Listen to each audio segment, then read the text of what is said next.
education and post by Narasi Hall. He had very vast experience in exercise physiology and fat metabolisms. With these words, I honor to invite you, sir, to deliver your lecture on energy system.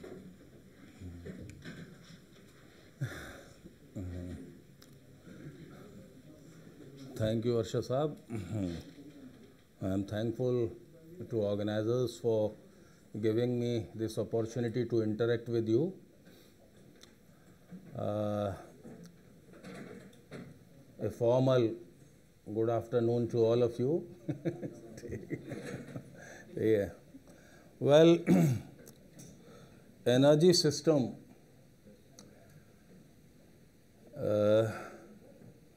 In fact, energy is life,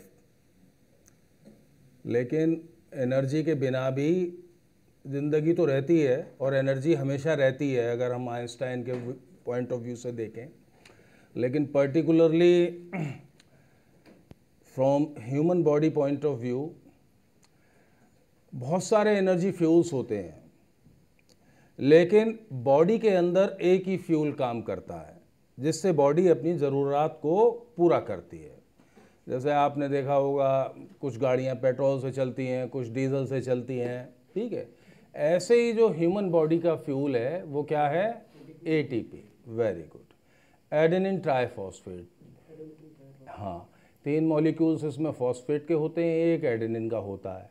अच्छा, this ATP के जो phosphate के जो bonds होते हैं they are high energy bonds, ठीक है।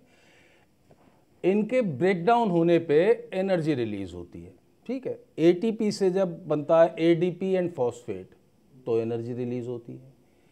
फिर ये दूसरा भी जनरली टूटता नहीं है, लेकिन एएमपी बनता है, दूसरा भी टूट जाता है एएमपी। हाँ, एडेनिन मोनोफॉस्फेट तो भी एनर्जी रिलीज होती है।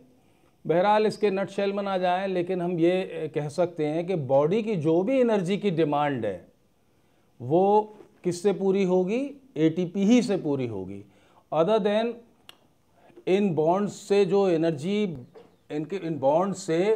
इन बॉन्ड के जो ब्रेक होने से जो एनर्जी रिलीज होती है उसके अलावा और कहीं पे भी कुछ हो रहा हो, बॉडी इस्तेमाल उस हीट एनर्जी को नहीं करेगी। अब देखिए ये एटीपी बनती कैसे है, ठीक है। एटीपी बनती है, एक जो फाइनल ब्रेकडाउन होता है कार्बोहाइड्रेट और फैट का, वो किस में होता है? CO2 और H2, जो एंड प्रोडक्ट है कंप्लीट मेटाबॉलिज्म का, that is carbon dioxide and H2। अब जब ये दो हाइड्रोजन के एटम्स कंबाइन करते हैं एक ऑक्सीजन के एटम से, तो ये कुदरत में कहीं पे भी कंबाइन कर रहे हैं तब lot of heat energy is released. This heat energy released is coupled with adenine diphosphate and phosphate molecule, resulting in their coupling, resulting in the formation of ATP, ठीक है। तो फिर वहां से बॉडी की विभिन्न जो और उसकी नीड्स होती हैं, उसके लिए जो एनर्जी की जरूरत होती है वहां पे एटीपी पूरा करती है। अच्छा, बॉडी आपने सब जानते होंगे 3 फूड प्रोडक्ट हैं। वैसे तो बैलेंस डाइट के 5 हैं, लेकिन 3 फूड प्रोडक्ट कौन से हैं जिनको हम कहते हैं proximate principles? They are carbohydrate, fat, proteins, ठीक है। Carbohydrate and fats are energy giving fuels, ठीक है। And protein is generally body building, ठीक है। ये आप सब ने सुना होगा। अब इनसे जो हीट एनर्जी मिलती है या इनसे जो एटीपी के मॉलिक्यूल्स बनते हैं वो कितने कितने बनते हैं, ठीक है। जब कंप्लीट ऑक्सीडेशन होता है कार्बोहाइड्रेट का तो कितने मॉलिक्यूल्स बनते हैं?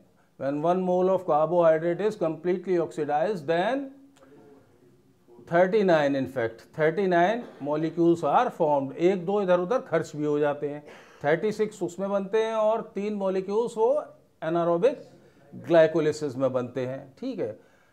तो और जब आप सोचिए same amount of fat palmitic acid होती है, अगर जो उसको हम कंप्लीटली ब्रेक डाउन करते हैं तो कितने मॉलिक्यूल मोल्स एटीपी के बनते हैं? इधर बन रहे हैं 39, उधर कितने बनते हैं? 130 मोल्स ऑफ एटीपी, ठीक है। कब? जब same weight of fat is oxidized completely. To see the huge amount of difference existing in the energy given in the form of ATP by fat and carbohydrate. अब fat क्या है? एक reserve fuel है body के अंदर, ठीक है। जितना बॉडी को ज़रूरत होती है उतना वो फ्यूल को कंज्यूम करते हैं, बाकी को वो रिजर्व के तौर पे रख लेते हैं। पढ़िए इसको।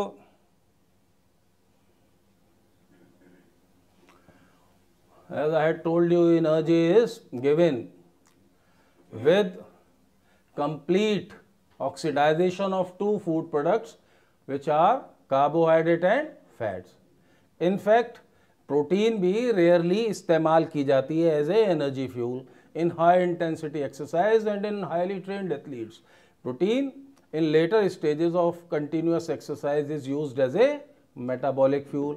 उसमें फ़र्क यही है, प्रोटीन और कार्बोहाइड्रेट और फैट के मॉलिक्यूल में क्या फ़र्क है? एक नाइट्रोजन के मॉलिक्यूल का फ़र्क है। भाई कार्बोहाइड्रेट में कार्बन हाइड्रोजन ऑक्सीजन होता है, फैट में भी कार्बन हाइड्रोजन ऑक्सीजन होता है, प्रोटीन्स में भी कार्बन हाइड्रोजन ऑक्सीजन भी होता है, साथ में एक नाइट्रोजन होता है। वो इसे तो एक ग्लूसीन एलेनाइन साइकिल होती है जिसके तहत इससे नाइट्रोजन मॉलिक्यूल को अलग कर दिया जाता है, तो फिर ये पायरुविक एसिड में कन्वर्ट होके then it is also used as a metabolic fuel. लेकिन वो हाईली ट्रेन्ड एथलीट्स में होता है और लेटर स्टेजेस ऑफ एक्सरसाइज में होता है वो, ठीक है।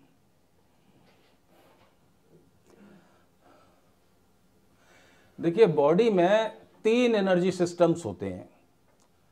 One is ATP PC system, next one is lactic acid system, third one is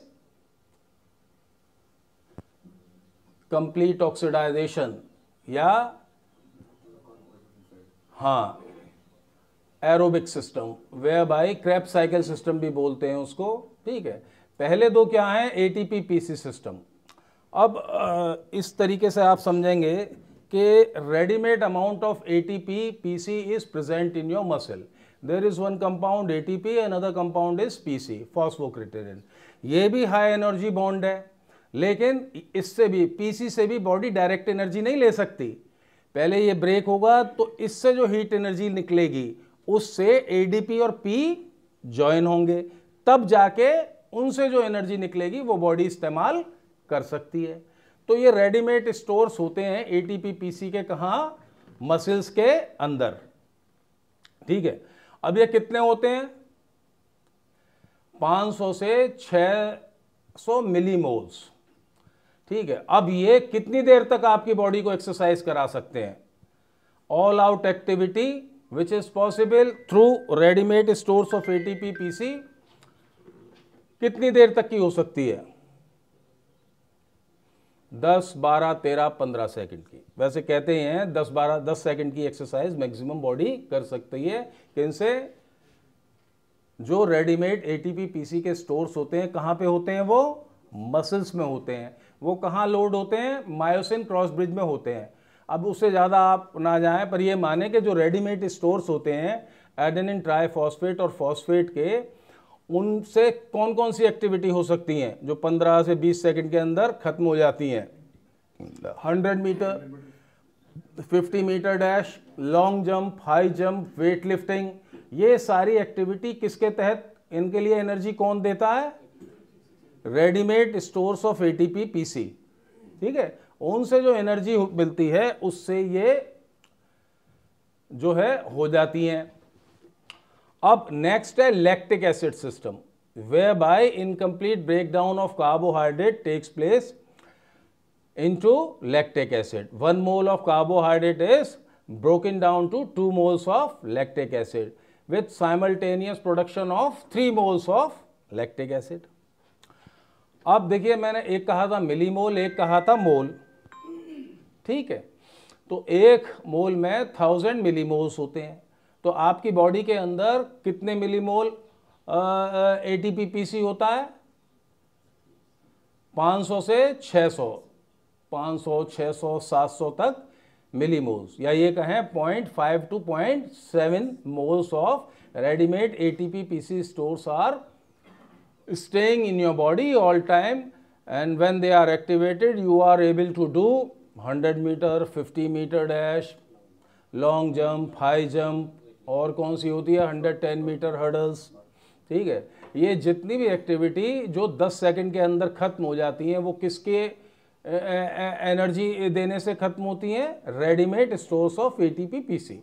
next is lactic acid system. Lactic acid system में क्या होता है? 1 मोल कार्बोहाइड्रेट का 2 मोल्स ऑफ लैक्टिक एसिड में ब्रेक होता है।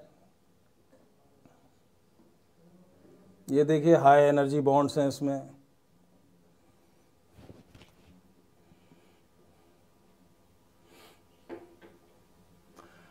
तो उससे कितनी एनर्जी प्रोड्यूस होती है? 3 मोल्स, या हम कहें 3000 millimoles of heat energy. 3000 millimoles of ATP is produced when 1 mole of carbohydrate is broken down to 2 moles of lactic acid. ठीक है, अब इनसे कौन सी लैक्टिक एसिड सिस्टम के थ्रू कौन कौन सी एक्टिविटी होती है?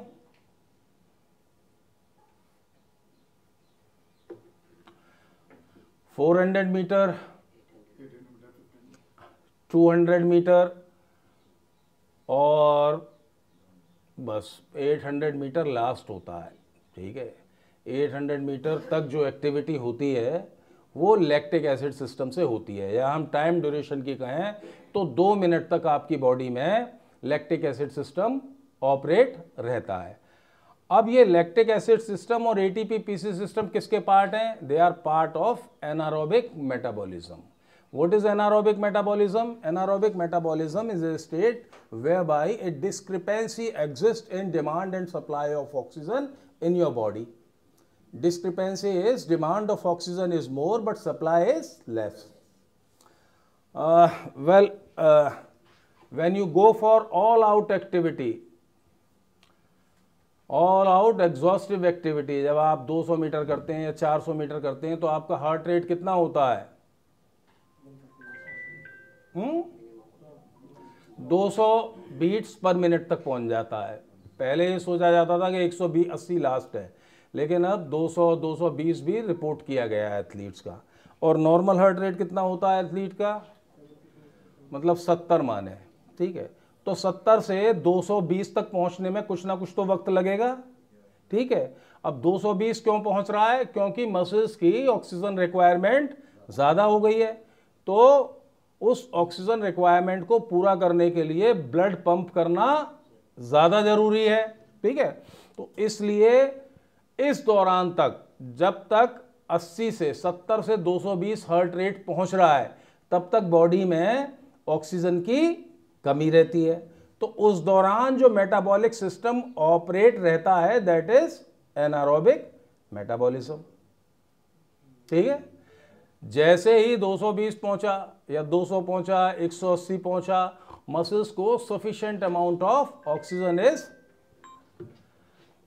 made available to them, as a result of which aerobic metabolism comes into operation. अब देखिए ये है इसमें द स्ट्रक्चर। एटीपी का थोड़ा सा स्ट्रक्चर समझ लें। इसके जो बॉन्ड होते हैं 7 से 12 किलो कैलोरी एनर्जी देते हैं। ठीक है,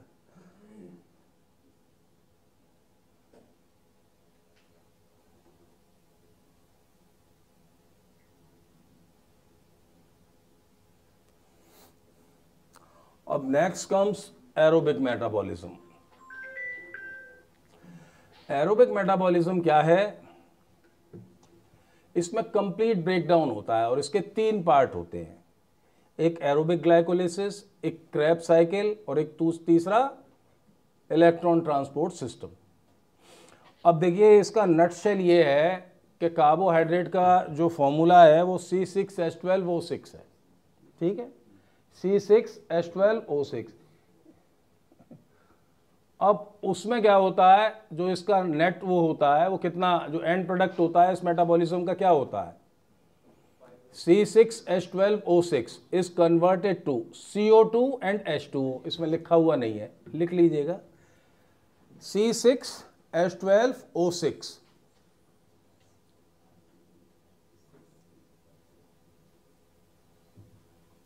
they get break down to carbon dioxide and water plus क्या है, energy. 1 mole of carbohydrate when it is completely oxidized to carbon dioxide and water plus energy, and that energy is sufficient enough to bind 39 molecules of ATP plus phosphate. क्या करती है ये? इतनी heat energy होती है कि वो 39 मतलब 3 वो लैक्टिक एसिड सिस्टम, वो जब उसमें उसके 3 पार्ट होते हैं. पहला वाला एरोबिक ग्लाइकोलिसिस होता है. देखिए एनारोबिक मेटाबॉलिज्म का जो एंड प्रोडक्ट है वो लैक्टिक एसिड है, जबकि एरोबिक ग्लाइकोलिसिस का एंड प्रोडक्ट पायरुविक एसिड है. ठीक है, तो 3 वहाँ से, 36 यहाँ से, कितने हो गए? 39. तो 1 mole of carbohydrate when completely broken down to carbon dioxide and water and energy, that energy is sufficient enough to bind 36 moles of ATP with 36 phosphate molecules.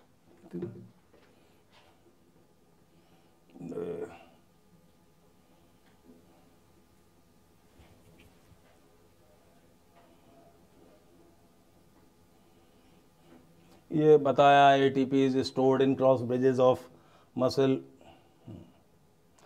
अब देखिए 2 मैंने मेटाबॉलिक फ्यूल बताए थे. एक तो बताया था कार्बोहाइड्रेट या ग्लूकोज, एक होता है फैट. ठीक है, अब जो फैट है वो एरोबिकली ही मेटाबोलाइज हो सकता है. Fat cannot be anaerobically metabolised. ठीक है, ठीक. और ये जो क्रेब्स साइकिल है, आपने सुना होगा, माइटोकॉन्ड्रिया होता है एक बॉडी, जो सेल का पार्ट होता है, जिसको पावर हाउस ऑफ सेल कहते हैं. ये जो क्रेब्स साइकिल है, it is continued in power house of cell और माइटोकॉन्ड्रिया. ठीक है, तो इसके अंदर जो एंड प्रोडक्ट है फैट का, वो भी पायरुविक एसिड में कन्वर्ट होके क्रेब्स साइकिल में एंटर करता है. क्रेब्स साइकिल बनाई है इसमें.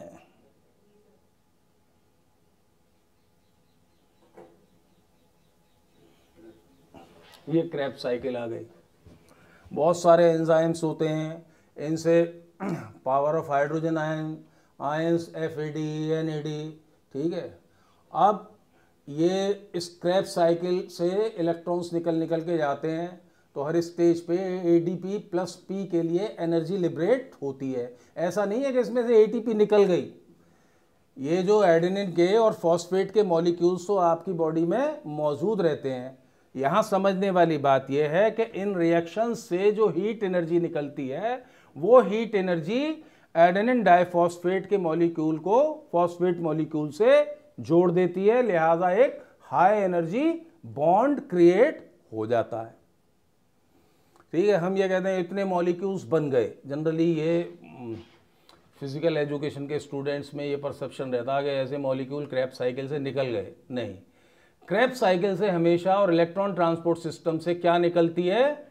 हीट एनर्जी निकलती है. ठीक है, ध्यान रखिएगा. वो हीट एनर्जी क्या करती है? एडेनिन डाइफॉस्फेट और फॉस्फेट के मॉलिक्यूल्स को कंबाइन करती है. देखिए ये इस कुदरत में, मतलब ये बॉडी में कुछ रिएक्शंस, मतलब जैसे कुछ बॉन्ड्स बनने पे एनर्जी रिलीज होती है, कुछ के ब्रेक होने पे रिलीज होती है. अब जैसे मैंने बताया था कि H2O whenever hydrogen ion combines with oxygen, तो क्या बनता है? वाटर. जब भी कायनात में, कुदरत में वाटर बनेगा, तब हीट एनर्जी प्रोड्यूस होगी. ठीक है, तो ये कब प्रोड्यूस हो रही है? जब 2 लोग मिल रहे हैं. और एक और इसका उल्टा है, वो क्या है? जब 2 लोग अलग होते हैं, जैसे एडेनिन डाइफॉस्फेट और फॉस्फेट अलग हुए, तो हीट एनर्जी रिलीज हुई. ठीक है, तो एक तो बॉन्ड बनने पे एनर्जी बन रही है और दूसरा बॉन्ड टूटने पे एनर्जी बन रही है. ठीक है, तो ये जो क्रेब्स साइकिल है, इससे जो हीट एनर्जी प्रोड्यूस होती है, that heat energy get coupled with ADP and P molecule. एक रेडीमेड कैप्सूल तैयार हो जाता है बॉडी के अंदर एनर्जी का. ठीक है, वो कहाँ पे जाके अंदर मसल्स के अंदर जाके स्टोर हो जाता है, मायोसिन क्रॉस ब्रिज पे हो जाता है, तो और कई सारी जगह हैं, तो वो रेडीमेड स्टोर्स होते हैं, प्लस जो खत्म हो जाते हैं एनर्जी एक्सरसाइज करते में तो उनको होता है, और जो कंटिन्यूस एक्टिविटी आप करते हैं तो दौरान उनके जो ज़रूरत पड़ती है वो भी प्रोड्यूस होते रहते हैं। ठीक है, तो दिस इज क्रेब्स साइकिल। अब इसको साइट्रिक एसिड साइकिल भी कहते हैं।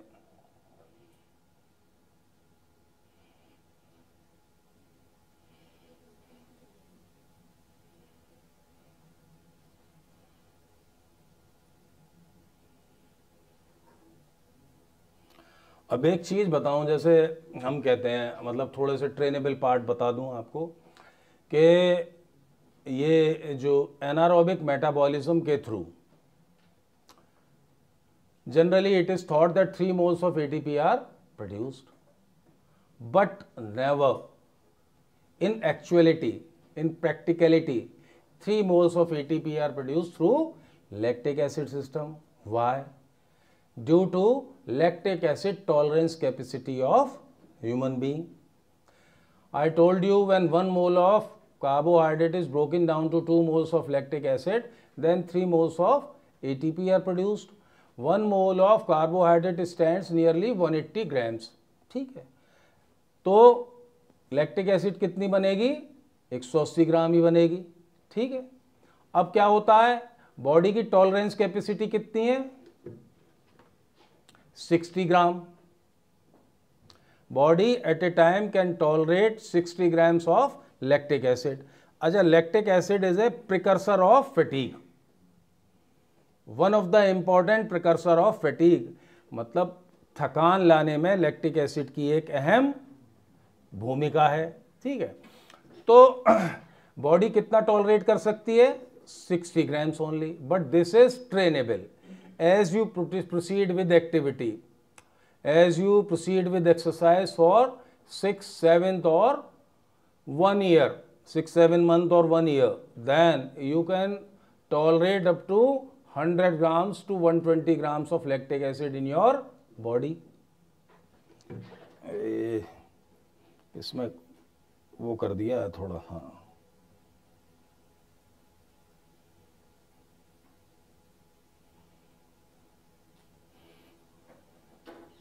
देखिए ये है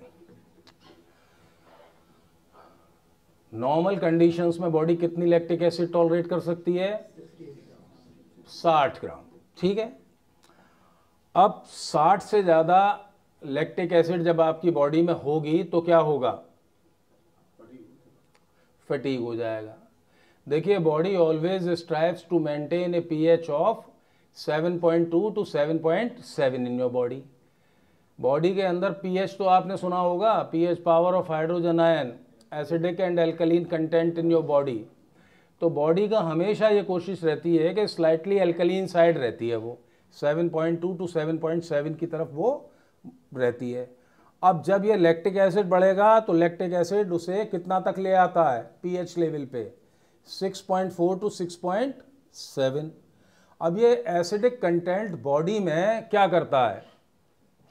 ये जो कैल्शियम आयन है वो इसमें थोड़ा सा इससे आउट ऑफ वो है, जो कैल्शियम आयन जो बाइंड करता है ट्रोपोनिन मॉलिक्यूल पे कंट्रैक्शन के दौरान, वो इनएक्टिव साइट को हिंडर करता है किससे कंबाइन होने के लिए?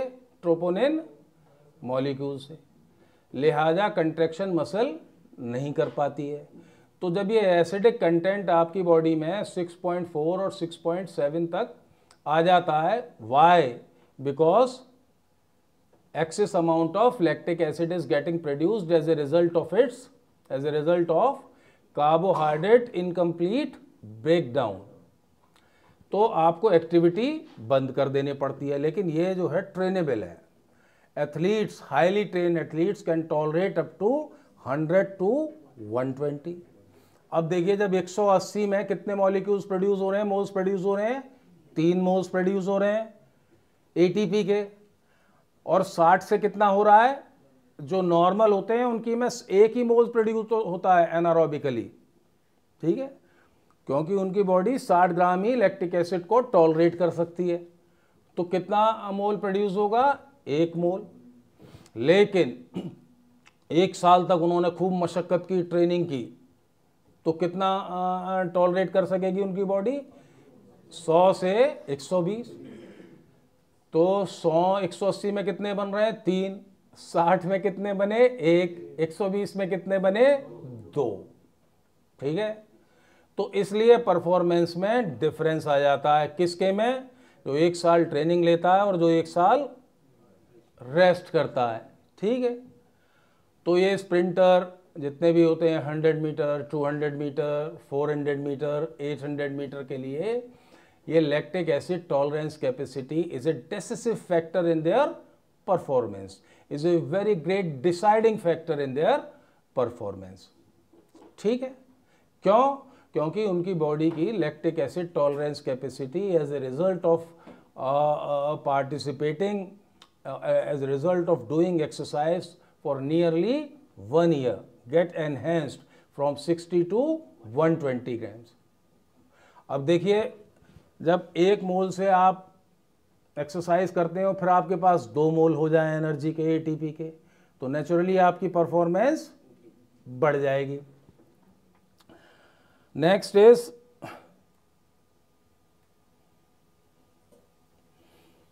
ये पीएच का है। 7 से ऊपर एल्कलीन होता है और 7 से नीचे एसिडिक होता है। आजकल तो काफ़ी सुन रहे हैं एसिडिक कंटेंट बॉडी में बढ़ने से बहुत सारी बीमारियां हो रही हैं। आपने सुना है हार्ट अटैक टू एक very greater extent had been related with rise in acidic content in one's body. सुना है कहीं? नहीं सुना? ठीक है, तो अब तो एल्कलीन वाटर भी आ रहा है मार्केट में। I don't know how much useful it is, but they are putting by the name of alkaline water in market. Exercise cause pH to shift, anaerobic exercise cause pH to shift towards acidic. अब next is called most efficient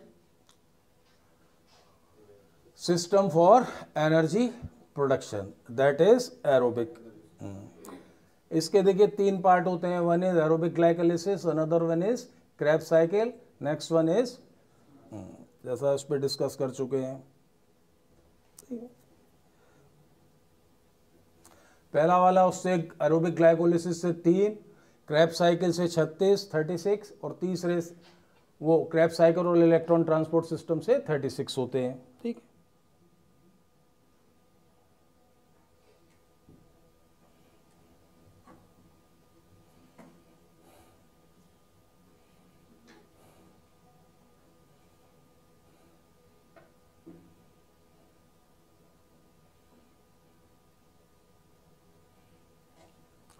अभी electron transport system और Krebs cycle अगर पढ़ने लगें तो ये intense chemistry हो जाएगी। ठीक है तो इसका जो नट शेल था वो मैंने यही बताया था कि C6H12O6 इज ऑफिशियल मॉलिक्यूल, मतलब standard molecule of carbohydrate which is splitted into CO2 and H2O resulting in the release of heat energy. This heat energy get coupled with ADP and P molecule resulting in the formation of high energy bond molecule of ATP. ठीक है, इसी से आपकी body energy लेगी। ठीक है, और किसी के ब्रेकडाउन से आपकी बॉडी में, जैसे ये कहें, मैं कहता हूँ बहुत सारे कंपाउंड्स ब्रेक होते हैं, उनके ब्रेक होने से हीट एनर्जी रिलीज होती है, लेकिन वो उस मकसद के लिए इस्तेमाल नहीं होती है। अच्छा, एक और चीज़ है, जब आप एक्सरसाइज करते हैं तो आपका टेम्परेचर क्यों बढ़ जाता है?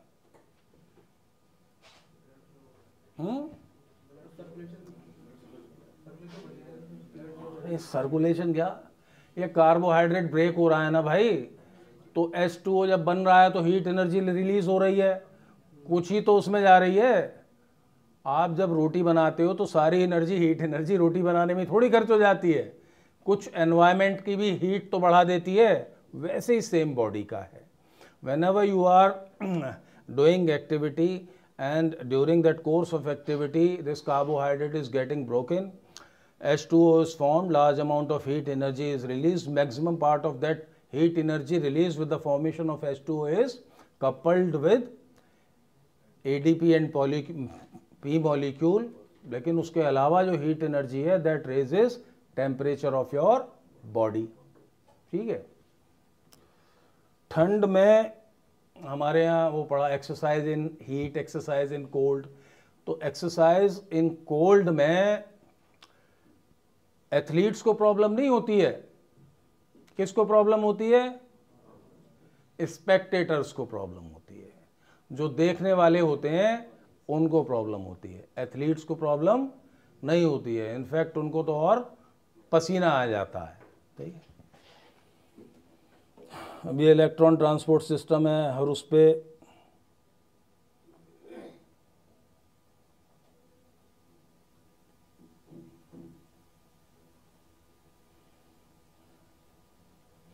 हाँ चलिए उसको अब देखिए. ये है, this is called energy continuum. जैसे मैंने बताया था ना आपको 100 metre is a anaerobic activity. ठीक है. And marathon is aerobic activity. Javelin throw is anaerobic activity. ठीक है. अब 100 देखिए, इसमें देखिए 100 मीटर कितने परसेंट एरोबिक है? 0%. यहां दिया हुआ है ना, वो नहीं है पॉइंटर.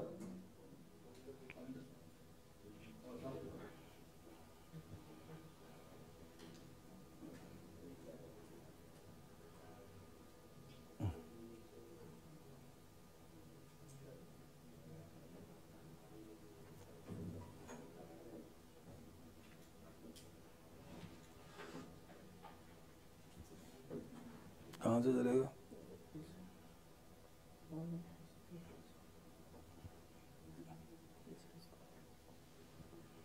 इससे क्या? अरे मैं इसकी पूछ रहा था यहाँ पे करने के लिए. लाल वाली निशान नहीं होता? लाल वाला है ना, सब है. देखो बता दिया है इरफान, सब जानता.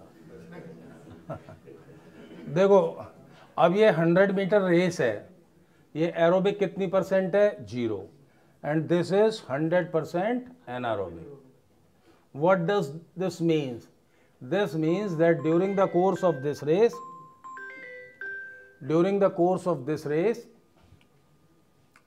100% discrepancy is existing in demand and supply of oxygen in your body. Insufficient supply of oxygen is prevailing in muscles during the course of this activity. 100 metre. ठीक है. 100 मीटर स्प्रिंट में ऑक्सीजन मसल्स के अंदर नहीं होती है 100%. अब देखिए 200 मीटर रेस है. ठीक है. अब देखिए इसमें कितना होता है? 90%. This is anaerobic. 10% एरोबिक है. ठीक है. मतलब आपका हार्ट तेज होने लगता है. भाई पहले 80 हुआ, 90 हुआ, 150 हुआ. ठीक है. तो दौरान इसके कुछ ऑक्सीजन मसल्स में पहुंच जाती है. तो 10% muscle is loaded with oxygen during the course of 200 metre. ठीक है. Next is 400 metre. 400 metre is 80% aerobic and 20% anaerobic. Very good. 800 metre is 70% anaerobic, 30% aerobic. Very good. And this race 1500 metre, ये क्या है? 50-50 है. 50% it is aerobic and 50% it is anaerobic.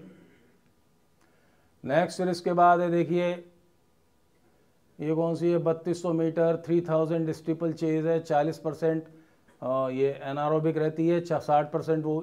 5000 metre 80% वो हो जाती है. अब इसमें कैसे रहता है? 5000 मीटर में 20% कैसे हो गया? 10% कैसे हो गया? क्योंकि जो स्टार्ट और फिनिश होते हैं इनके, वो जनरली एथलीट्स तेज करते हैं, तो वो इसलिए एनारोबिक हो जाती है. 20% ये एनारोबिक है, 80% ये है. 10,000 मीटर 10%, और मैराथन रन 100% एरोबिक है। ठीक है। अब देखिए एक और चीज़ होती है, ये एनारोबिक एरोबिक को कैसे हम डिवाइड करते हैं। एक होता है lactic acid threshold. What is this lactic acid threshold? It is that point in the intensity of the exercise where by anaerobic metabolism is initiated, या वो पॉइंट एक्सरसाइज का जहां पे ऑक्सीजन की डिमांड बढ़ जाए और बॉडी उतनी ऑक्सीजन ना प्रोवाइड कर पाए, तो लैक्टिक एसिड बॉडी में बढ़ने लगेगी। अब ये ट्रेनेबल होता है, हाईली ट्रेन्ड एथलीट्स का लैक्टिक एसिड थ्रेशोल्ड बहुत हाई होता है। आप ये मैराथन रन जो ये 42 किलोमीटर की है, अब इसका आप एक 400 मीटर का चक्कर निकालें, मुकर्रम समझ जाएंगे। इसका जो 400 मीटर का चक्कर है, इसको हम 400 से डिवाइड करें, इसका टाइम कितना आ रहा है मुकर्रम मैराथन रन का?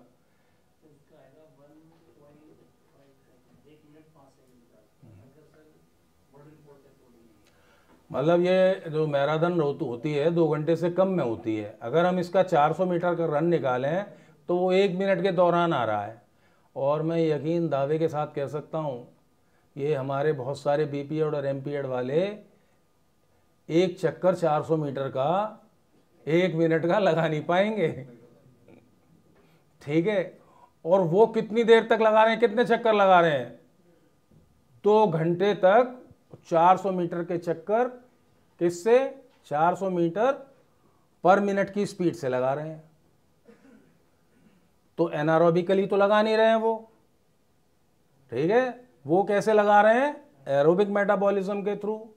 तो देखिए, आप लगाएंगे 400 मीटर या 800 मीटर तो वो किस में हो जाएगा आपका? Anaerobic, lactic acid system operate हो जाएगा। और जब लैक्टिक एसिड सिस्टम ऑपरेट हो गया तो बॉडी का एसिडिक कंटेंट बढ़ गया। एसिडिक कंटेंट बढ़ गया, पीएच नीचे हो गया, तो मसल कंट्रैक्ट करना बंद कर देगी। लेकिन आप उनको देखिए जो लैक्टिक एसिड थ्रेशोल्ड है, वो 2 घंटे तक 400 मीटर को 1 मिनट पर 400 मीटर की स्पीड से लगा रहे हैं, लेकिन उनकी बॉडी में लैक्टिक एसिड प्रोड्यूस नहीं हो रहा है। ठीक है। मसल्स के अंदर फुल अमाउंट में जितनी मसल्स को जरूरत है उतनी ऑक्सीजन मिल रही है। तो their cardio respiratory, cardiovascular efficiency, cardio respiratory capacity is very enhanced. ठीक है। As a result of which they are able to work with so high intensity for so prolonged period of time। 2 घंटे तक ऐसे ही दौड़ना, आप उनका देखना, अभी मैराथन रनर को देखना, और तो वो फुल स्प्रिंट लगाते हुए दिखाई देंगे आजकल आपको। वो ऐसा नहीं है ये जॉगिंग के मैराथन हम कर रहे हैं, उनकी स्पीड देखना, फुल स्ट्राइड में रहते हैं वो, फुल से थोड़ा सा कम। ठीक है। तो this lactic acid threshold capacity is trainable, this lactic acid tolerance capacity is trainable, they enhances with training.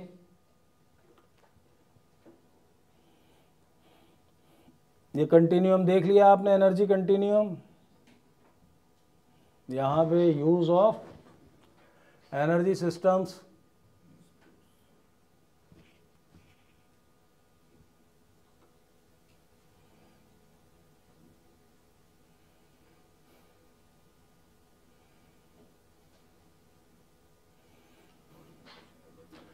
Next is body composition and weight management. एक उस पर रील बनाई थी कि जवानी चली जाएगी, बुढ़ापा चला जाएगा, पैसा आता है वो भी चला जाता है, लेकिन मोटापा आता है वो नहीं जाता है।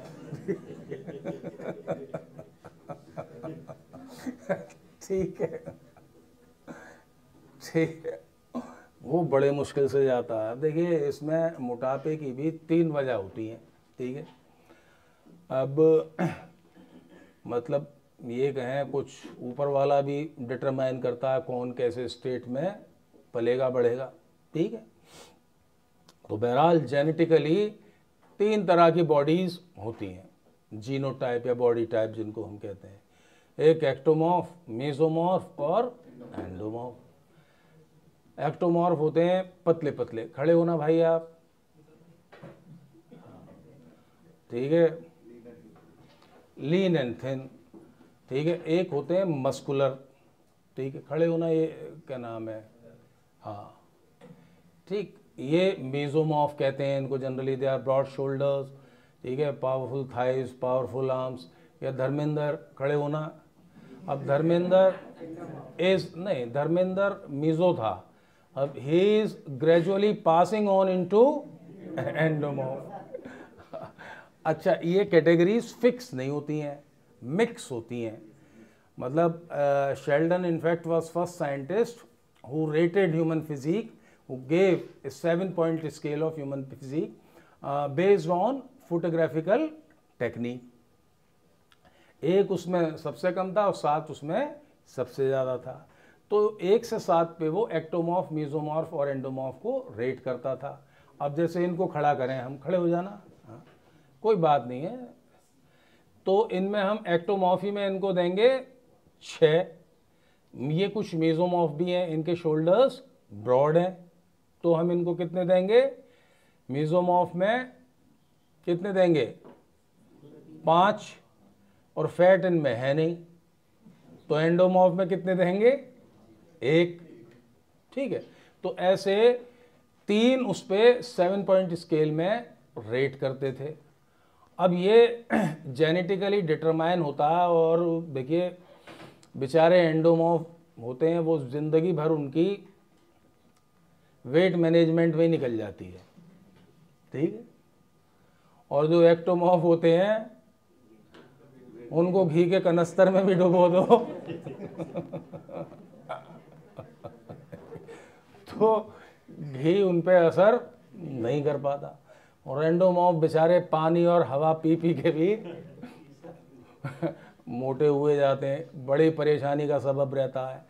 ताउम्र उनको वेट मैनेजमेंट थ्रू एक्सरसाइज और थ्रू डाइटिंग करते ही रहना पड़ता है, अदरवाइज वेट गेनिंग टेंडेंसी कई की देखना बहुत होती है, बहुत तेज़ी से वेट बढ़ता है। और कुछ आपने देखा होगा खूब खाते पीते हैं, ठीक है, एक्सरसाइज भी नहीं करेंगे, ठीक है, और बेचारे इससे परेशान रहते हैं कि गोश्त नहीं चढ़ता है हमारे ऊपर, ठीक है पैंट नीचे खिसक जाती है, अच्छा नहीं लगता है, ठीक, लेकिन नहीं होते, ऊपर वाले का निज़ाम है, निज़ाम उसने जीनोटाइप में डाल दिया है, ठीक। लेकिन बहरहाल वेट मैनेजमेंट तो करना ही है। तो this weight management in fact is a topic for endomorph, ठीक है। तो देखिए जनरल जो फैट परसेंटेज है body from activity point of view is divided into 2 compartments. What are they? One is fat compartment, another one is fat free compartment. Fat free compartment में क्या आ जाता है? Bones, muscles सारी, ठीक है, ये किस में है? फैट फ्री कंपार्टमेंट में। और जितने भी आपके एपिथेलियल, एंडोथेलियल, सेल वेल, ये सारे फैट फ्री कंपार्टमेंट में। तो जो नॉर्मल मतलब इंडिविजुअल जिसको हम कहें वो कौन सा है? उसमें फैट परसेंटेज होती है 12, 13, 14%, इनफैक्ट 11%, और मतलब in some top rated athlete 3% fat भी रिपोर्ट किया गया है, लेकिन वो अच्छा नहीं है। एक लिमिटेड अमाउंट फैट का भी बॉडी में ज़रूरी है, क्योंकि फैट एक तो एनर्जी रिजर्वोयर है, भाई रिजर्व एनर्जी रखता है। दूसरा क्या है? ये आपके जो इंटरनल डेलिकेट ऑर्गन्स होते हैं, विसरल ऑर्गन्स होते हैं, उनको एक प्रोटेक्टिव शीथ देता है, एक कुशन, शॉक एब्जॉर्बर की तरह से। जितने भी आपके किडनी, लिवर, पेनक्रियास, ठीक है, हार्ट, इनके लंग्स के चारों तरफ थोड़ी सी एक फैट की शीथ होती है। तो ये क्या है? उसको ऑर्गन को शॉक ना लगे, आप उछलते कूदते हो तो उससे उसको प्रोटेक्ट भी करता है। तो थोड़ा बहुत फैट तो होना ज़रूरी है, लेकिन ज़्यादा जो फैट हो जाता है 12, 13 से फिर ज़्यादा, फिर वो थोड़ा सा हार्मफुल होने लगता है।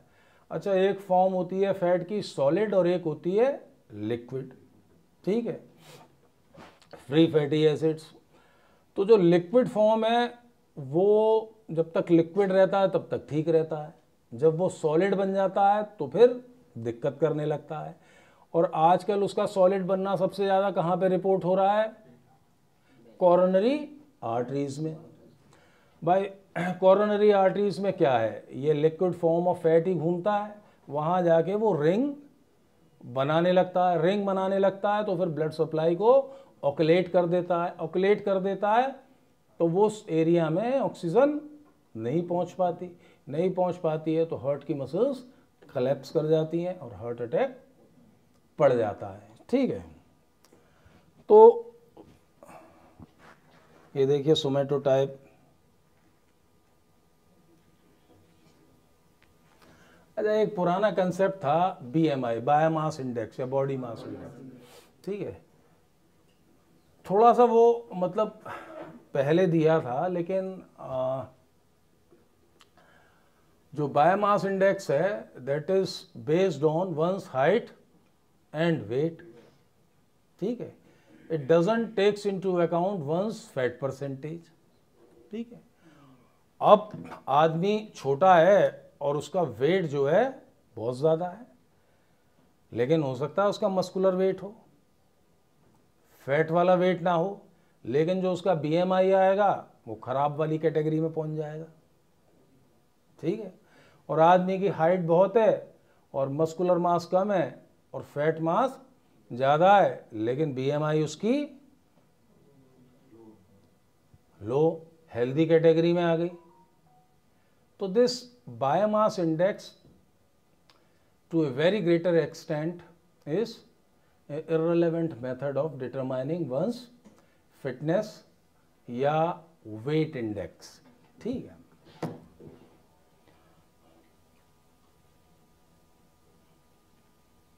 मैं इसलिए फिर से एक बार बताता हूं कि बायोमास इंडेक्स में हम क्या देखते हैं, हाइट डिवाइडेड बाई, अब हाइट उसकी कम है, ठीक है, वेट ज़्यादा है, लेकिन आपने छोटे से लोग देखे होंगे लेकिन बड़े मस्कुलर होते हैं, ठीक है, ब्रॉड शोल्डर्स होते हैं, ठीक है, बिल्कुल 6 पैक्स निकले हुए होते हैं उनके, वेट ज़्यादा है। उन्हीं की एवज में एक छोटा आदमी है वो बिल्कुल दुबला सुकड़ा सा है, ठीक है, लेकिन बायोमास इंडेक्स में वो ज़्यादा आएगा। लेकिन फिटनेस किसकी ज़्यादा होती है? जिसके पास ज़्यादा मसल्स होती हैं, because fat is a no mobility entity. ये तो आपके पास है तो एक वजन की तरह से है जिससे आपको ढोना है, ठीक भाई। और क्या, आप सोचिए कि किसी के पास फैट परसेंटेज है किसी का 12% और मसल कितनी है 98%, और किसी के पास है फैट कितना है 30%, मसल कितनी हुई उसके पास 70%, तो उसे कितना एक्स्ट्रा वजन लेके चलना पड़ रहा है, ठीक है।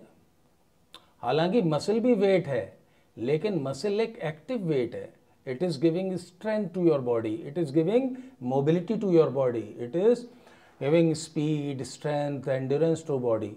लेकिन फैट क्या है, वो वजन है, ठीक है। लेकिन क्या है कि ये जीभ का जो नशा है ये ज़्यादा कुछ वैसा होता है, ठीक है। जब आदमी खाने बैठता है तो सब कुछ भूल जाता है, वो कहता है वजन ढोना मंजूर है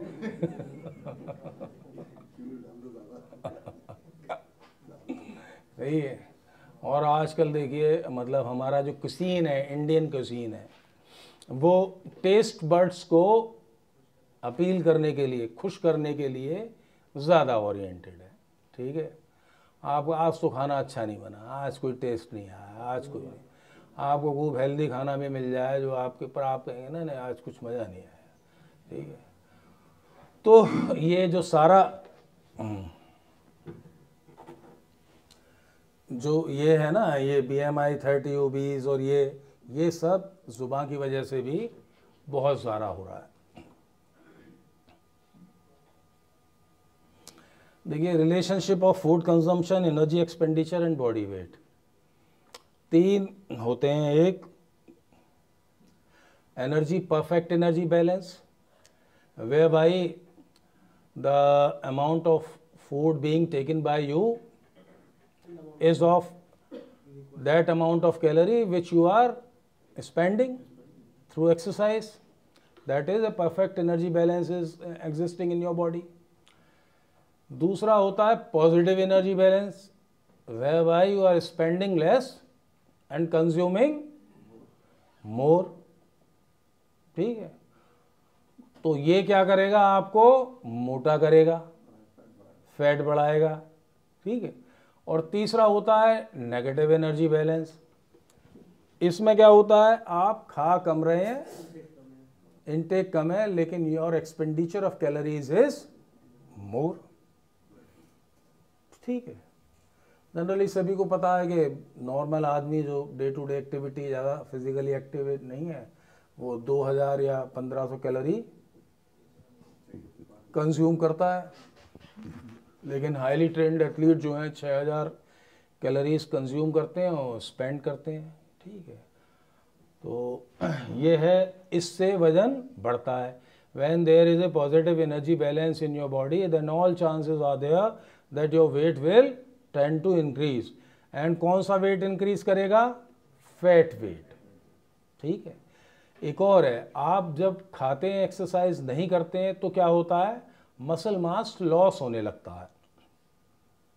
ठीक है, मसल मास बॉडी में से कम होने लगता है, उसको क्या कहते हैं हम, atrophy. Atrophy is a state where by cross sectional area of muscle is lessened due to gradual loss of amino acids from muscles, gradual loss of amino acids from muscles. तो वो क्रॉस सेक्शनल एरिया मसल का कम हो जाता है, उसकी जगह fat मास बढ़ने लगता है। तो देखिए, बेसिकली मैन वॉज बॉर्न या man was made to be agile. आपने सुना होगा कि लोहा भी अगर काम ना करे तो उसमें जंग लग जाती है। ऐसे ही आदमी की हर मसल को वर्कआउट ज़रूरी है। अगर उसकी मसल को वर्कआउट नहीं मिल रहा है तो वो मसल कमज़ोर हो जाएगी धीरे धीरे, और फंक्शनल कैपेसिटी डाउन हो जाएगी, इनफैक्ट बंद भी हो जाती है। बंद कब होती है, जब किसी को आपने देखा हो फ्रैक्चर हो जाता है, उसके बाद उसके जॉइंट को इमोबिलाइज कर देते हैं, तो क्या होता है, फिर मूवमेंट बहुत दिन बाद होता है, बड़ी मशक्क़त करनी पड़ती है, तब मूवमेंट करना पड़ता है। तो muscle is a entity which loses its functional capacity due to enhancement in sedentary life style, inactive life style. Life is mobility, the more mobile you are, ये वाला मोबाइल नहीं, एक्शन ओरिएंटेड मोबिलिटी जितनी ज़्यादा है उतनी आपकी muscle mass ज़्यादा होगा। मसल मास ज़्यादा होगा तो आपकी स्पीड ज़्यादा होगी, पावर ज़्यादा होगी, एंडोरेंस ज़्यादा होगा।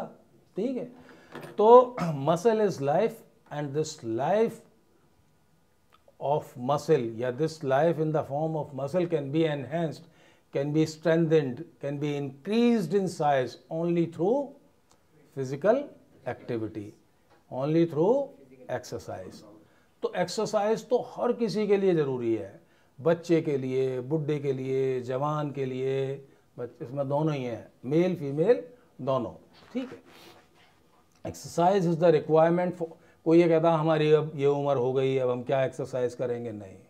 ठीक है, ageing is a phenomena where by gradual loss in human capacity, in human functional capacity takes place. It cannot be stopped completely, but its speed can be slowed down to a very greater extent through a very proper programme of exercise and diet. Keeping in view one's genotype, तो ये जो negative energy balance हमको किन के लिए बनाना है, जो मोटे हो गए हैं। सिंपल फिनोमिना है, खाना कम, एक्सरसाइज ज़्यादा।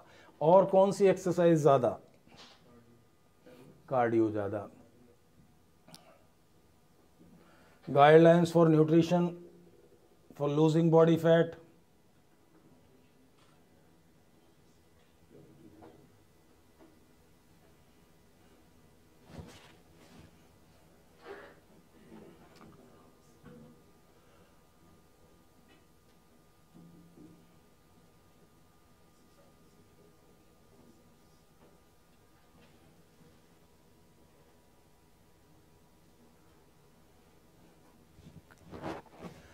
Wait loss is a process. आपने सुना होगा एक कछुए और खरगोश की दौड़ थी। तो ये वेट लॉस या वेट के साथ जंग में कौन जीतता है हमेशा? कछुआ। खरगोश इस जंग में हमेशा हार जाता है। ठीक है, तो this weight loss is a time taking and to some extent boring phenomena है, क्योंकि इसमें आपको अपने पैलेट्स पे भी कंट्रोल करना पड़ता है, एक्सरसाइज करनी पड़ती है, खाने पे कंट्रोल करना पड़ता है। तो ये टाइम टेकिंग है और ये करना ही करना है। ठीक है, कि if you want to sustain a healthy life then this is must. लेकिन anyhow if you can establish a balance between your diet and physical activity. देखिए एक और चीज़ है, मैं आपको एक और बताऊं, जो ग्रोइंग ईयर्स होते हैं, ये जो एंडोमॉर्फी, एक्टोमॉर्फी और मेसोमॉर्फी है, टू सम एक्सटेंट ये एनवायरनमेंट से भी अफेक्ट होते हैं। जो ग्रोइंग ईयर्स होते हैं, बच्चे जो होते हैं, उस दौरान अगर जो उनको हाई कैलोरिक रिच डाइट दी जाती है तो उनके अंदर एक्सेस एडिपोज सेल्स डेवलप हो जाते हैं।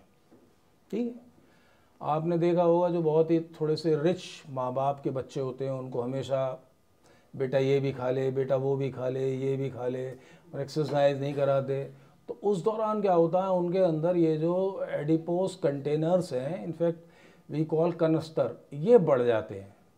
अब उनके साथ दिक्कत ये होती है बेचारों के साथ कि ताउम्र वो, अगर किसी के अंदर ये कंटेनर्स ज़्यादा हैं, फैट सेल्स ज़्यादा हैं, तो उनको क्या करना है, एक्सरसाइज करनी है, कंटेनर्स खाली हुए, पतले हुए, लेकिन जहाँ उन्होंने एक्सरसाइज छोड़ी तो वापस वो कंटेनर्स तैयार रहते हैं भरने के लिए, और एक क्रेविंग भी होती है।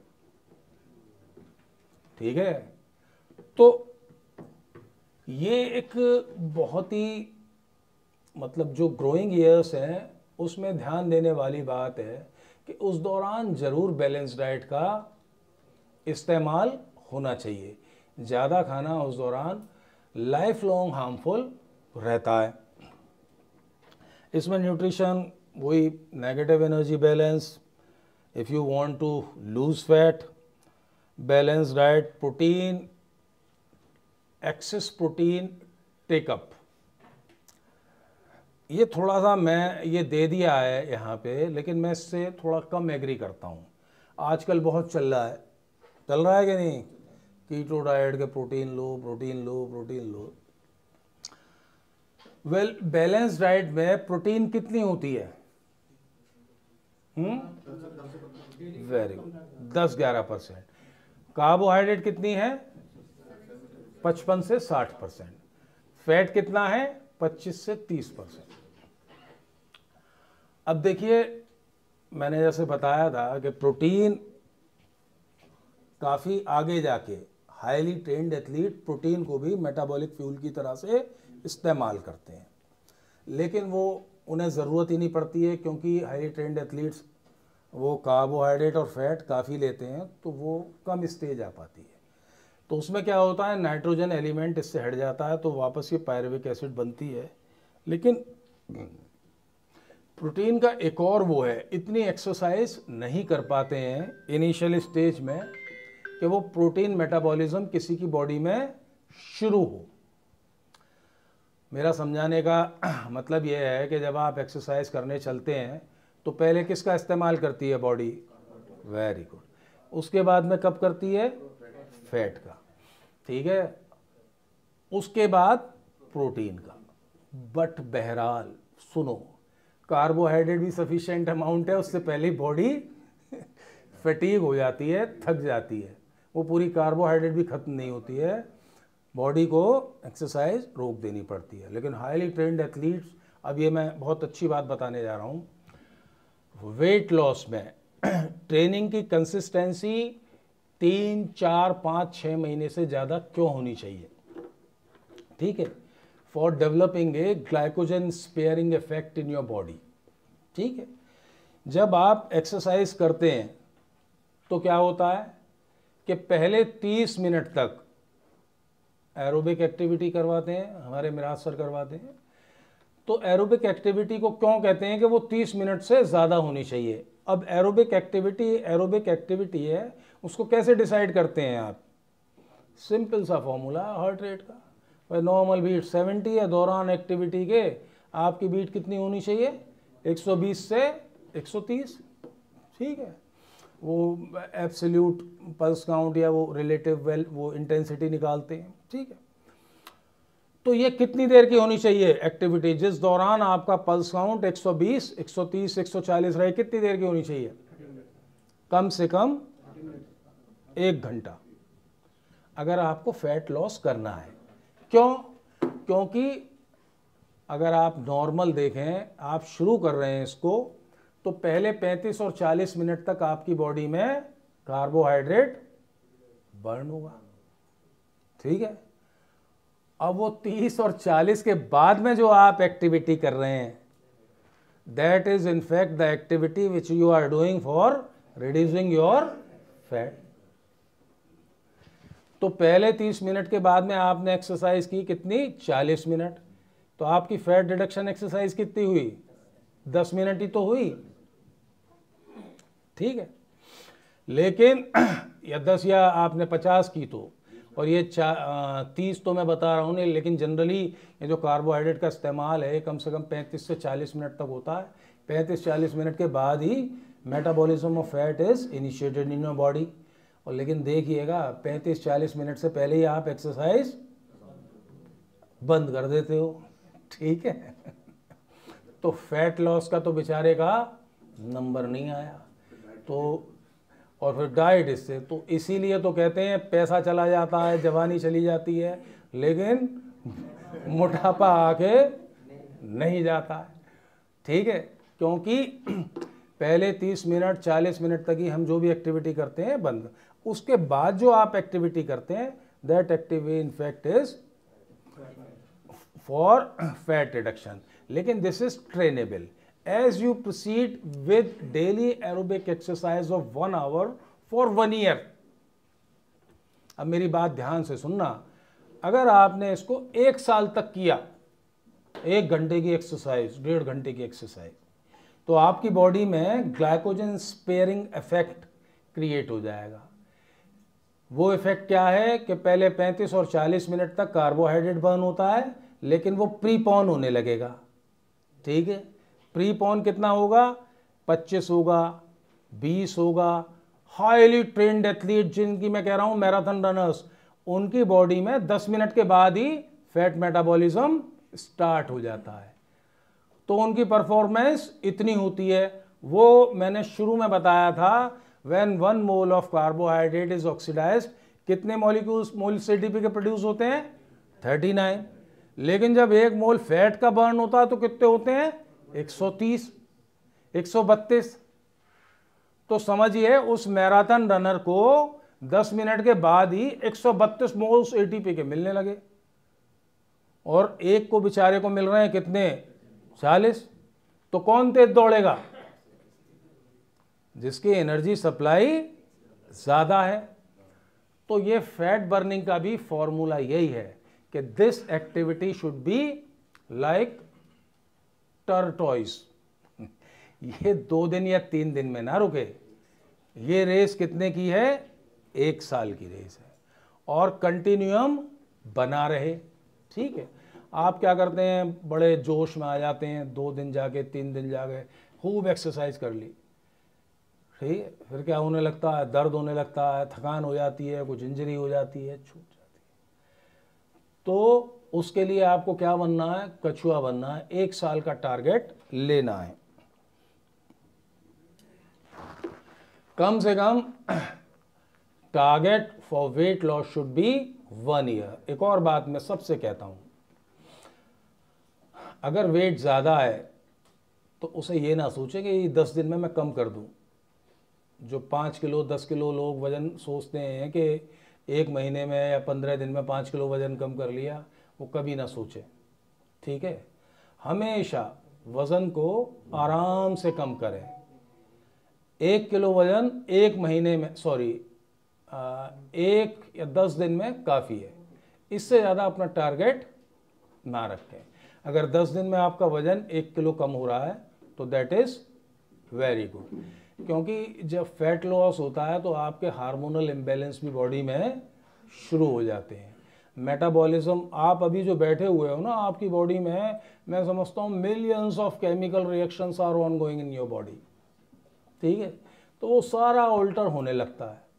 Ultimately in long course from health point of view it is detrimental. ठीक है, तो आप अपना टारगेट ऐसा लें कछुए वाला, साल भर का। ठीक है, उसमें आपने एकदम से नेगेटिव एनर्जी बैलेंस को ज़्यादा कर दिया कि आज रोटी एक ही खाई, आज कुछ नहीं खाया, आज ये किया, तो क्या होगा? फटीग सेट इन हो जाएगा, प्रॉब्लम हो जाएगी, कुछ और मेटाबॉलिक डिसऑर्डर पैदा हो जाएगा। तो इसलिए target always should be achievable. Target should be achievable, it should be specific, the course should be entertaining. This is very important. मैंने कहा the course of activity should be entertaining. तो उसमें जब वो एरोबिक्स करते हैं तो म्यूजिक बज रहा है, ठीक है, जुम्बा डांस हो रहा है। तो जो एरोबिक एक्टिविटी है, या बहुत से लोग गेम पकड़ लेते हैं, कोई बैडमिंटन खेल रहे हैं, बास्केटबॉल खेल रहे हैं 1 घंटे। इसीलिए कहा जाता है कि दौरान स्कूल के आप सबको एक ना एक खेल के फंडामेंटल स्किल्स सीख लेने चाहिए, बैडमिंटन के, बास्केटबॉल के, फुटबॉल के। ठीक है, क्योंकि खेल में बोरियत नहीं होती है। अब यहाँ मैं एनआरएससी का प्रोवोस्ट हूँ पीछे ही, तो आप सोचिए यहाँ पे फुटबॉल खेलने के लिए यूनिवर्सिटी के नए लड़के कम आते हैं, एजड लोग बहुत आते हैं। ठीक है, और उनका सुबह आएंगे वो 1.5 घंटा, अगर आप कुछ भी नहीं कर रहे हैं, बॉल मार भी नहीं रहे, धीरे धीरे धीरे आप चल रहे हैं, इधर उधर हो रहे हैं, तो भी आपकी एरोबिक एनारोबिक एक्टिविटी हो रही है, फैट लॉस हो रहा है आपका। और खेल में आप वैसे यहाँ पे एक्सरसाइज करने लगे अंदर, आप 5 मिनट बाद ही बोर हो जाएंगे। लेकिन आप फुटबॉल, बैडमिंटन या कुछ भी टेबल टेनिस ही खेलने लगे, तो जो आप एक्टिविटी करेंगे आपको 1 घंटा भी बीत जाएगा तो मालूम नहीं पड़ेगा। तो वेट मैनेजमेंट का जो कोर्स है दैट शुड बी एंटरटेनिंग। ठीक है, और ऐसा एंटरटेनिंग हो कि आपको उसके बिना मज़ा ना आए, आज कुछ रह गया। बहुत से लोग मैंने देखा है स्टेडियम में आते हैं वो बैडमिंटन खेलने के लिए, सुबह सुबह आ जाएंगे, उनको और कोई काम नहीं है, 1 घंटा बैडमिंटन खेल के जाएंगे। बहुत से हैं बास्केटबॉल खेलते हैं। तो इनफैक्ट आप कोई स्पोर्ट्स ऐसा पकड़ें जो आप खेल सकें, ठीक है, और उसे खेलने के लिए ही खेलें, जीतने और हारने के लिए नहीं। आप एक्टिविटी पॉइंट ऑफ व्यू से उसको, तो ये जो कोर्स है it should be entertaining. Weight management का कोर्स जो 1 साल का है, एंटरटेनिंग हो, रिक्रिएशनल हो, बोर्डम से भरा ना हो, ठीक है, अचीवेबल हो। जो मैंने कहा था, आपने कहा कि भाई नहीं, लड़कियां जनरली करते हैं, लड़के भी करते हैं, शादी होने वाली है, 2 महीने बाद शादी है, 10 किलो वजन कम करना है मेरे को। ठीक है, अरे भाई वजन तो कम हो जाएगा, और भी बहुत चीज़ों की ज़रूरत है शादी में, वो कम ना हो जाए। ठीक है, तो मेरा कहने का मतलब ये है कहीं हेल्थ डिसऑर्डर्स ना हो जाए। ठीक है, कहीं मतलब मैंने सोचा वहाँ जाना है, चलो हम उससे पहले इतना वजन, तो वजन कम करने का एक टारगेट हो जो कि अचीवेबल हो। ठीक है, और from health point of view से उसके डेट्रीमेंटल असर ना हो। तो वो कितना, 1 किलो वजन से ज़्यादा, याद रखिएगा, 1 हफ्ते में वजन कम ना करें। ठीक है। अचीवेबल, टाइम बाउंड उनके लिए होते हैं। देखिए, एक क्रिश्चियमर साइकोलॉजिस्ट था, उसने 3 मतलब वो दी थी, फिजिक दी थी वे बैक। जैसे शेल्डन ने तो फोटोग्राफिकल टेक्निक के ऊपर, ये थोड़ा सा मेंटल एस्पेक्ट से दी थी। उसने 3 करे थे। एक पाइकेनिक होते हैं, मोटे वाले जो होते हैं, एंडोमॉर्फ। एक मीजोमॉर्फ, मस्कुलर को वो एथलीट कहता था। और एक एक्टोमॉर्फ, पतले, लीन एंड थिन है। हाँ, मतलब lean and thin, rope like muscles होती हैं, उनकी 3 क्वालिटीज थी। तो जो क्रिश्चियमर था वो ये कहता था, जो ये पतले होते हैं, मतलब this is not from me, this is from scientist. क्रिश्चियमर ने कहा था, मेरे ऊपर मत कर देना, शिवानी है या ये। उसने ये कहा, जो ये पतले दुबले होते हैं ये बड़े न्यूरोटिक होते हैं, पल में नाराज हो जाते हैं, पल में गर्म हो जाते हैं। ठीक है, इनके साथ एडजस्टमेंट प्रॉब्लम होती है। ठीक है, पतले दुबलों के साथ नहीं हो, मतलब उसका कहना था। उसने कहा ये जो मीजोमॉर्फ होते हैं, they are very leader type होते हैं, ये इनिशिएटिव्स लेते हैं। कोई टास्क इनको मिलता है तो उसको ये कंप्लीट करते हैं हर हालत में। ये एज पर क्रिश्चियमर मस्कुलर या मीजोमॉर्फ की टेंडेंसी उसने बताई थी। और जो एंडोमॉर्फ की उसने बताई थी, बोला ये इजी गोइंग होते हैं। ठीक है, काम हुआ तो ठीक, ना हुआ तो ठीक। और जनरली ये इनिशिएटिव नहीं लेते, ये फॉलोअर्स अच्छे होते हैं। ठीक है, ठीक है, इजी गोइंग होते हैं। तो आप सोच लीजिए, जो इजी गोइंग है और हर हाल में खुश रहे, तो उसका तो वजन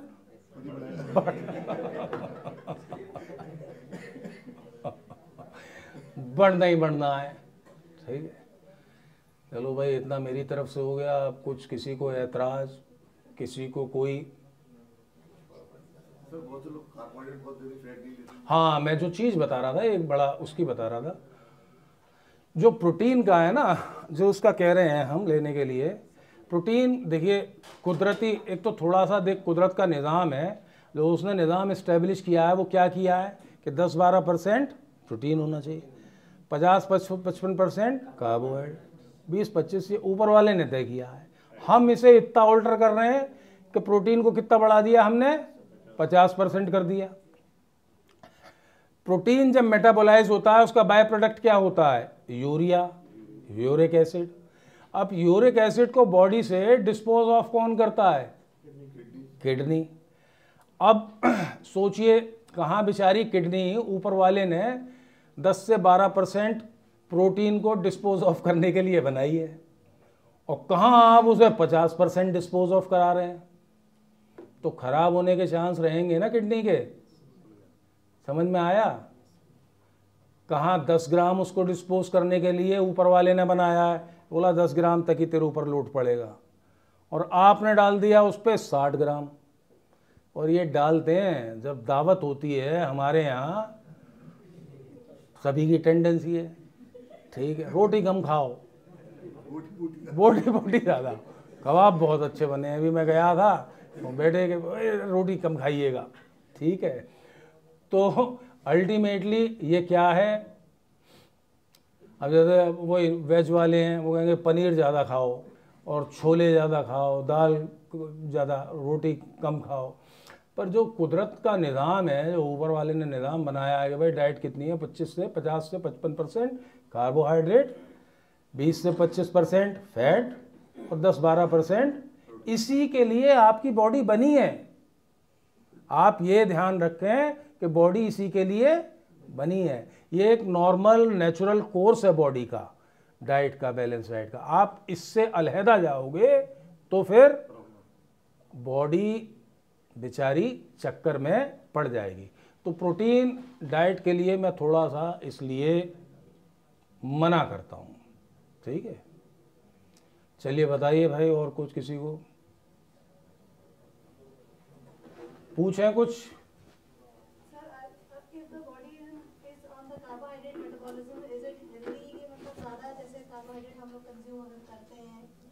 चावल रोटी ज़्यादा खा रहे हैं आप? देखिए मैंने फिर कहा बैलेंस डाइट में क्या है, कार्बोहाइड्रेट 55 से 60%, 10% प्रोटीन, और प्रोटीन भी ये कहा जाता है कि ग्रोइंग ईयर्स में ज़्यादा दीजिए बच्चों को, क्योंकि मस्कुलर मास डेवलप हो जाता है। जब आप एक उम्र पे पहुंच गए 25-30 पे, तो जितना मस्कुलर मास डेवलप होना था हो गया, ठीक है। या आप बॉडी बिल्डिंग कर रहे हैं, भाई एक्सेस वर्क कर रहे हैं, रेजिस्टेंस ट्रेनिंग कर रहे हैं, तो आपको थोड़ी बहुत ज़्यादा ज़रूरत हो सकती है प्रोटीन की। लेकिन अगर आप उससे ज़्यादा ले रहे हैं और उससे कम भी नहीं लेना है, आप सोचो कि बिल्कुल प्रोटीन छोड़ दें, तो फिर मसल्स के लिए क्या रहेगा। तो अपनी बॉडी को स्टडी करिए और ऊपर वाले ने जो निज़ाम बनाया है उसको स्टडी करिए। और एक और ये सोचिए कि ऊपर वाले ने ये निज़ाम बनाया तो कुछ सोच समझ के बनाया होगा, ठीक है। A perfect balance is to be maintained in your workout, in your diet, in your lifestyle, ठीक है। Then only a very healthy living is possible.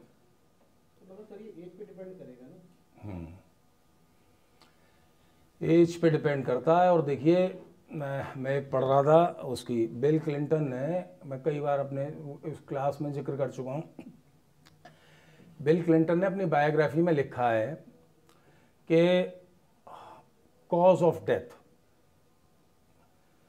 तो वो cause of death bill Clinton को उसके फिजिकल एजुकेशन टीचर ने उसको class में बताया था। उसने अपने स्कूल डेज के हवाले से बताया है कि हम क्यों मरते हैं, क्योंकि हमारी ग्रेजुअली खाने को पचाने की कैपेसिटी कम होती चली जाती है, ठीक है। जैसे जैसे हमारी उम्र बढ़ती है, हमारे खाने के पचाने की जो हमारी कैपेसिटी है वो कमज़ोर होती चली जाती है। तो लेकिन क्या है, यहाँ उल्टा होता है। जब आदमी ओहदा, रुतबा, पैसा सब क्या आता है, बुढ़ापे में ही आता है, तो खाना भी सबसे जो बचपन में थोड़ी बहुत भी ख्वाहिश रह गई हो बात क्या है, ये हॉस्टल डेज की है। अब हॉस्टल में बच्चे रहते हैं तो बहुत सारी चीज़ें नहीं मिल पाती हैं। बाद में जब वो अपना खुद मुख्तार बनते हैं और अच्छा वो होता है तो थोड़ा सा, हाँ। लेकिन ग्रेजुअली आप भी देखेंगे, जो आपको खाना पहले आप जितना खाते थे, with gradual passage of age नहीं हो पाता आपका।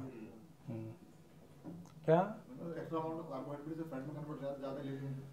बॉडी में आप कुछ भी लोगे, if you are taking excess, then what is required, तो some of it will be disposed of, some will be kept as reserve. अब इसमें जो है एक्टो, मेसो और एंडो का जीन्स रोल प्ले करता है।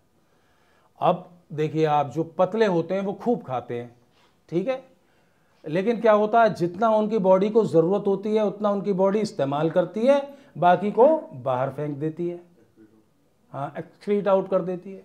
लेकिन एंडो के साथ नहीं होता है।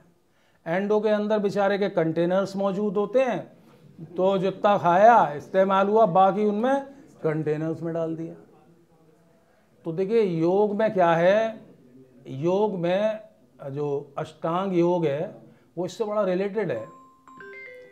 उसमें ये है, अष्टांग योग में है आवश्यकता से अधिक संचय करने की प्रवृत्ति। जितनी जरूरत है उससे भी ज़्यादा। आज पूरी दुनिया का जो निज़ाम बिगड़ा है वो इसीलिए बिगड़ा हुआ है कि हमारे पास 1 लाख है तो 10 लाख हो, 10 लाख है तो 20 लाख हो, 20 लाख है तो कार है, तो हवाई जहाज हो, हवाई जहाज है तो रॉकेट हो। रॉकेट से ऊपर है कुछ नहीं आया है, नहीं उसकी भी ख्वाहिश जग जाएगी, ठीक है। तो ये जो हमारे अंदर ये है, पुराने लोग क्यों सुकून से रहते थे कि भाई जितना मिल गया ठीक है, बाकी नहीं मिला। तो बॉडी की भी ये है ना, कौन सी बॉडी हेल्दी है, जितना उसकी ज़रूरत थी उसने इस्तेमाल किया, और जो ज़रूरत नहीं था बाहर फेंक दिया उसने। लेकिन जो एंडोमॉर्फ की क्या बॉडी है, उसकी बॉडी है लोभी की, लालची, जितना है उससे ज़्यादा उसने स्टोर कर लिया, तो बहुत सारी हेल्थ की प्रॉब्लम्स को बढ़ाएगा। बहरहाल हमें इस पर ध्यान देना है, ठीक है। Thank you.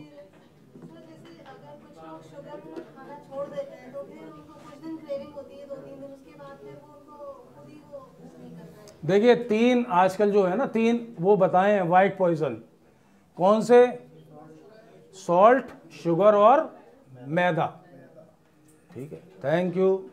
चलो